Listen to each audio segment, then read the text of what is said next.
제삿날이 살 길이다.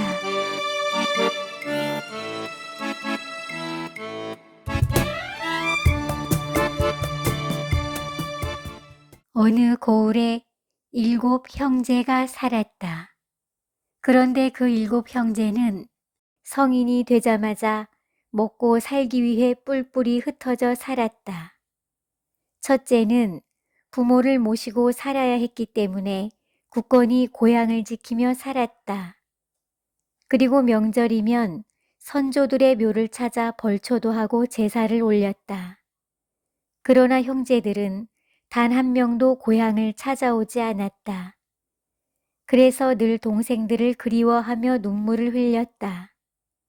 그래서 첫째는 동생들을 만날 수 있는 방법을 찾기 위해 점괘 도사를 찾아갔다. 도사님, 제 형제가 7인데 지금까지 단 한 번도 만나지 못했습니다. 심지어 명절이나 제삿날에도 형제들을 만날 수가 없습니다. 도사님, 어떻게 하면 형제들을 만날 수 있을까요? 그러자 점괘 도사는 복채의 바구니를 앞으로 툭 내밀고는 헛기침을 했다. 첫째는 눈치를 살피더니 복채의 바구니 안에 제삿날 붙인 산적을 살짝 넣었다. 그래, 알겠네. 자네가 형제들을 만나고 싶다고 하니 내 한번 방법을 생각해 보겠네. 그러면 형제들이 어디서 무엇을 하며 사는지 말해보게. 네, 도사님. 둘째 남동생은 노비로 팔려가 살고 있습니다. 그곳에서 부모의 얼굴을 보기 위해 나올 수도 없었으며 조상 제삿날에도 나오지 못했습니다. 둘째가 종살이하는 김진사 집은 고을에서 부자로 소문이 난 곳이었습니다. 그렇지만 그 집은 노비들의 지옥이었습니다. 어찌나 종살이를 심하게 시켰는지 한 번 종으로 들어가면 반병신이 돼야 그 집을 나올 수 있었습니다. 사내 종들은 허리가 병신이 돼 나오고 계집종은 배가 불러 쫓겨났습죠. 에헴, 그 김진사라는 자가 지독한 양반이었구만.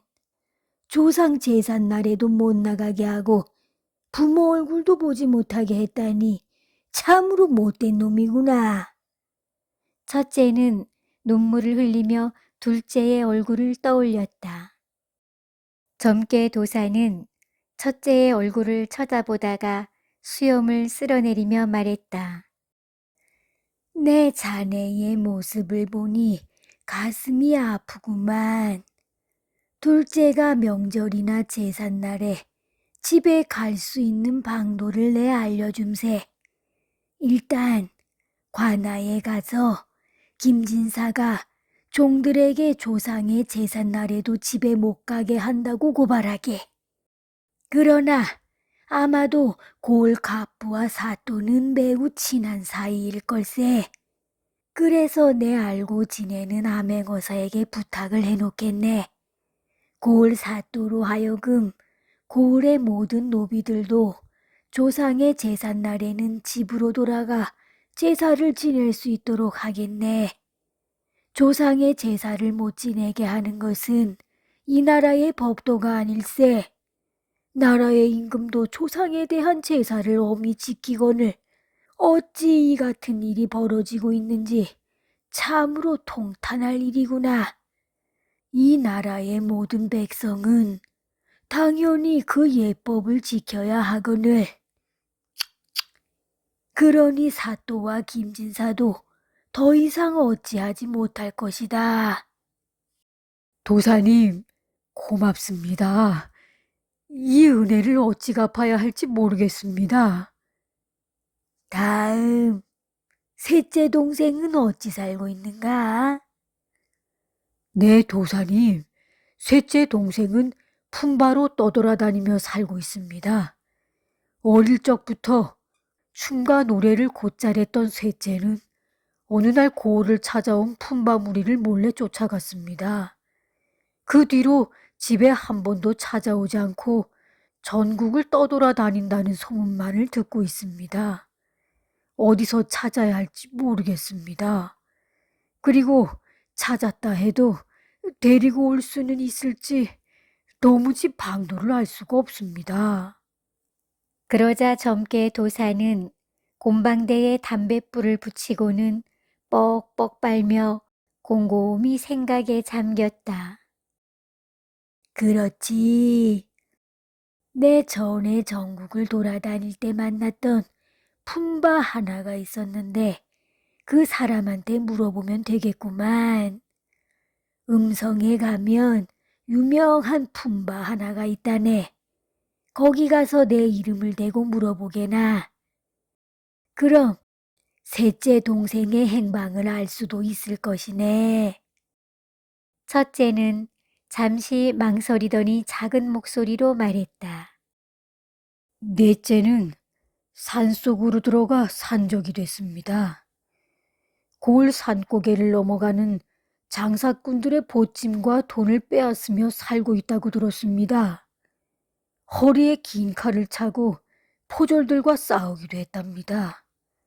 그러다 지명수배가 돼 도망다니고 있습니다. 어허, 거참, 형제들이 왜 그렇게 험하게 살고 있는가? 산적을 어떻게 잡는단 말인가? 아, 그렇지. 내 오래전에 산을 넘어가다 산적을 만난 적이 있었는데 그때 산적에게 끌려가 산적 두목의 점괘를 봐주며 호의호식한 적이 있었네. 그 산적 두목에게 물어봐야겠구만.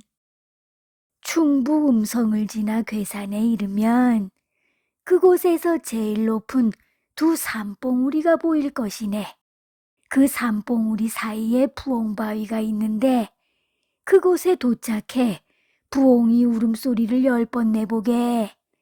그럼 산적이 나타날 것일세. 내 이름을 대고 말하면 넷째 동생의 행방에 대해 알려줄 것일세. 그러자 첫째는 복채 바구니에 숨겨온 엽전 한 잎을 넣었다. 도사님, 고맙습니다. 이 은혜를 어찌 갚아야 할지 모르겠습니다. 그리고 부끄럽지만 다섯째는 술주정뱅이로 살고 있습니다. 매일같이 주막에서 술을 마시고 저희 집에 찾아와 가족에게 폭력과 행패를 부리며 살고 있습니다. 그래서 가족들이 다섯째를 멀리하고 있습니다. 이를 어쩌면 좋겠습니까? 점괘 도사는 호리병에서 술 한 잔을 따라 마시고는 이렇게 말했다. 자네도 술 한 잔 해볼 텐가? 술을 마셔본 사람이 술 취한 사람의 심정을 알 수 있다네. 술 취한 놈은 술 취한 사람이 대적해야 한다네. 자네가 술을 마시고 다섯째를 찾아가 보게. 그리고 한 달 동안 똑같이 술주정과 행패를 부려보게. 그러면 다섯째가 깨닫는 바가 있을 것일세. 도사님, 저는 술을 못 마십니다. 그러니 이참에 술을 마셔보게. 왜 그렇게 사람들이 술을 좋아하고 술주정을 부리는지 알아볼 겸 마셔보고 자신의 행동을 스스로 지켜보게. 그리고 술 취한 자네의 모습을 보고 사람들이 어떤 반응을 보이는지 잘 살펴보게.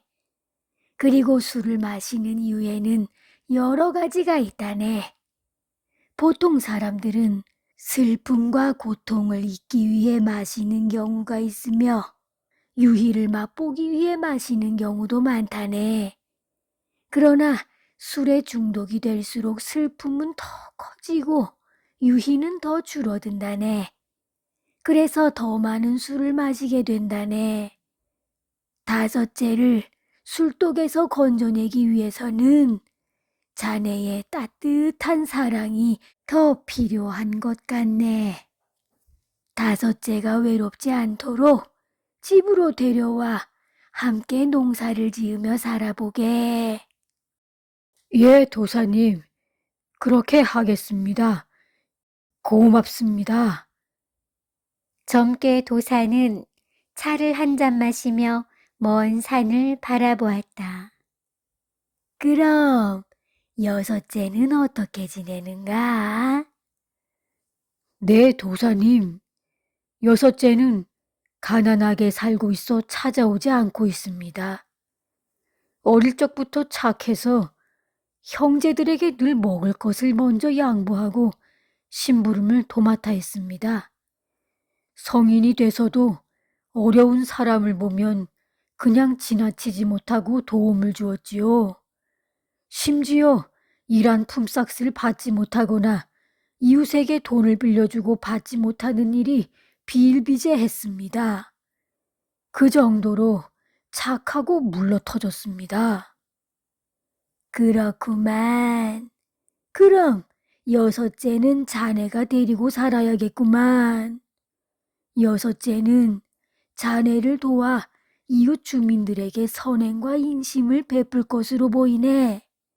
그러면 이웃들이 자네 부모를 높이 공경할 것이네. 또한 자네 형제들도 고을에서 많은 사랑을 받을 것이네. 그러면 집에 오는 것을 꺼리던 형제들도 자연스레 고향을 찾아올 것이네. 그렇군요. 도사님, 고맙습니다. 그렇게 해보겠습니다. 일곱째 동생은 어떻게 살고 있는가? 일곱째 동생은 과거 시험에 급제해 한양에서 살고 있습니다. 형제들 가운데 공부를 잘한 동생인데 우리 형제들과의 연락도 없이 인연을 끊고 산 지가 벌써 10여 년이 넘었습니다. 집안이 부끄럽다며 왕래를 끊었습니다. 점괘 도사는 매년 자신을 찾아와 점괘를 보았던 한 권문세가에 부탁해 일곱째 동생의 행방을 알아보았다. 그리고는 그 권문세가의 집에서 일곱째 동생의 점괘를 보아주기로 약조했다. 자네가 일곱째 동생인가? 자네의 점괘를 보아하니 죽을 운명이구만. 아니, 이런 돌팔이 노인네가 무슨 못된 점괘를 말하는가? 그러자 권문세가 정대감 입장이 난처해졌다. 정대감은 일곱째 동생 손을 다급하게 잡으며 말했다. 으흐, 이 사람, 그 무슨 말을 하는가? 자네의 앞날이 위험한 날이 있으니 조심하라는 점괘겠지. 점괘 도사는 일곱째의 눈치를 살피더니 조용히 말했다. 사헌부에서 자네를 모함할 것이네. 의금부에서 자네를 잡으러 올 것이니 첫째 형을 찾아가 잠시 숨어 있게. 안 그러면 붙잡혀 죽음을 면치 못할 것이네. 포졸들이 자네가 거짓으로 말한 뭔가를 쥐잡듯 뒤질 것이네. 점괘 도사의 이야기를 듣고 있던 일곱째는 고개를 숙여 인사를 하며 겸손히 물었다. 도사님, 제가 큰 신뢰를 범했습니다. 저의 목숨을 구해 주시려는 분에게 제가 무례를 저질렀습니다. 도사님, 그러면 제가 첫째 형님을 찾아가야 살 수 있다는 말씀이십니까? 어찌 저의 큰형님을 아시는지요? 에헤, 이런 무심한 사람 같으니라고. 어찌 형제간에 그리도 무심한 겐가? 고향에 찾아가 부모님께 인사도 드리고 형제간에 우애도 쌓아보게. 그럼 모든 것이 잘 풀릴 것이네. 그러던 어느 날 일곱째는 부모님이 돌아가셨다는 정보를 점괘 도사에게 들었다. 그렇게 해서 일곱 형제는 부모님이 돌아가신 날 다 함께 모여 장례를 치르고 그동안 살아온 이야기를 나누며 어릴 적 함께했던 추억들을 떠올렸다. 첫째는 이렇게 형제들이 다 모인 것이 다 점괘도사 덕분이라 생각했다. 그리하여 점괘도사를 찾아가 정중히 인사를 올렸다. 그 후로 부모님과 조상의 제삿날이면 모든 형제들이 다 함께 모여 음식을 나눠 먹고 우애를 쌓았다. 형제들은 어릴 적 함께 뛰어놀았던 고향의 산과 들판을 둘러보며 조상의 산소를 찾아갔다. 그래서 제삿날이면 옛 추억들이 떠올라 눈물이 흐르기도 했다. 그렇게 돌아가신 부모님과 조상의 제삿날 때문에 온 가족이 더욱 끈끈한 사랑으로 가깝게 살게 됐다.